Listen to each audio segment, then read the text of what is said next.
ঘরে থাকা সাধারণ উপকরণ দিয়ে আমি কিভাবে চাউমিন তৈরি করি সেই রেসিপিটি আপনার সঙ্গে শেয়ার করছি।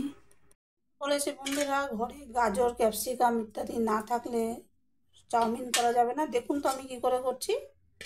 সাদা তেলে প্রথমে একটু নুন দিয়েছি, দিয়ে এই উপকরণগুলো দিয়ে দিচ্ছি। কি আছে, কাজু বাদাম ভাজা, ভেন্ডি নিয়েছি, পেঁয়াজ, ভুট্টা দেখছেন সেদ্ধ করা আছে, সাদা তিল আছে, কিশমিশ আছে, এগুলো আমি এখন, আর রসুন থেতো করা আছে, আদা কুচনো আছে, এগুলো দিয়ে দেবো।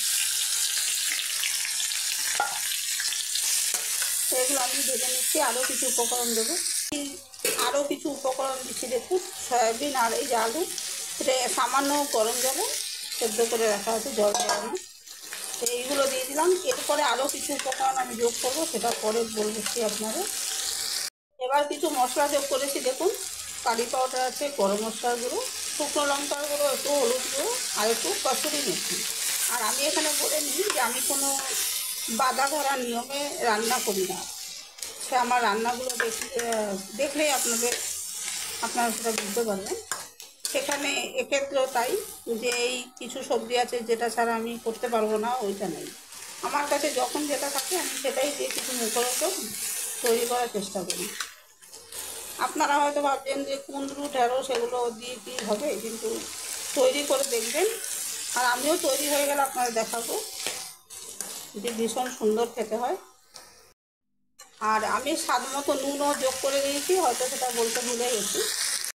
সবজি ভাজা হয়ে গেছে, খুব সুন্দর গন্ধ বেরোচ্ছে। এবার আমি কিছু সস যোগ করেছি, dark soya sauce, tomato sauce, আর দেবো আমি আমার ঘরে তৈরি করা চিলি সস, সেটা দেখাচ্ছি আমি। সয়া সস আর টমেটো সস যোগ করার পর এবার এটা আমি ঘরে চিলি সস তৈরি করেছি। এখানে আছে ক্যাপসিকাম, আর মোটা একরকম সবুজ লঙ্কা থাকে, যেটার মধ্যে ভরে আমরা পকোড়া খাই, সেইটা, কাঁচা লঙ্কা, ভিনিগার আর শুকনো লঙ্কা, এই সব দিয়ে আমি এটা তৈরি করেছি। আর আছে, বলে দিচ্ছি, কাঁচা লঙ্কা আছে, আদা কুচি, রসুন কুচি, এইসব দিয়ে ভালো করে আমি একদম জল ছাড়া এটা ভেজে নিয়ে তারপর ভিনিগার দিয়েছিলাম, তারপর ঠান্ডা করে এই করি। দেখুন, এটা আমার প্রায় 1 বছর হয়ে গেল, এখনও কিচ্ছু হয়নি। বেশ টক টক স্বাদের, চপ, পকোড়া ইত্যাদির সঙ্গে এটা খাওয়া যাবে। তো এটা প্রায় চাটনির মতো হয়ে গেছে, এটা আমি এখন মিশিয়ে দিচ্ছি। এই চাউমিনগুলো আমি জলে একটু ফুটিয়ে জল ঝরিয়ে রেখে দিয়েছিলাম, একটু সাদা তেল মাখিয়ে। আমি জলে সেদ্ধ করার সময় সাদা তেল দিই না, আমি যখন থালায় মাখিয়ে রাখি তখন সাদা তেল মাখিয়ে রাখি। এটা আমি ভালো করে মিশিয়ে দিচ্ছি। চাউমিনটা সেদ্ধ করে আমি ভালো করে ধুয়ে জল ঝরিয়ে একটু সাদা তেল মাখিয়ে রেখেছিলাম, সেটা যোগ করলাম।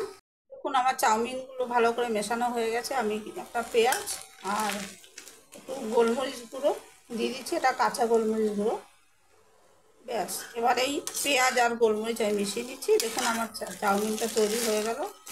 আর আপনারা পছন্দ মতো সবজি দিয়ে করতেই পারেন, কিন্তু ওই যে বললাম, আমার কোনো রান্নার বাধা ধরার নিয়ম নেই, যে ওই সবজি না থাকলে তৈরি হবে না, ওইটা মশলাটা না দিলে হবে না, তা নেই। আমি যা থাকে সেই দিয়ে সুস্বাদুভাবে তরকারি বা সবজি, জলখাবার ওগুলো তৈরি করার চেষ্টা করি।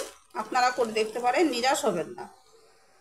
দেখুন, আমি কাছ থেকে দেখিয়ে দিচ্ছি, যে ভিন্ডিটা দিয়েছি, একদম হরহর করছে না, যে ভালো লাগবে না তা নয়, সুন্দর ভাজা হয়ে গেছে, দেখেছেন।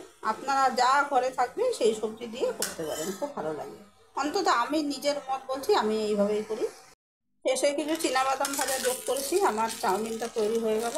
এইভাবে ঘরে থাকা উপকরণ দিয়ে তৈরি করে দেখবেন, খুব ভালো লাগে।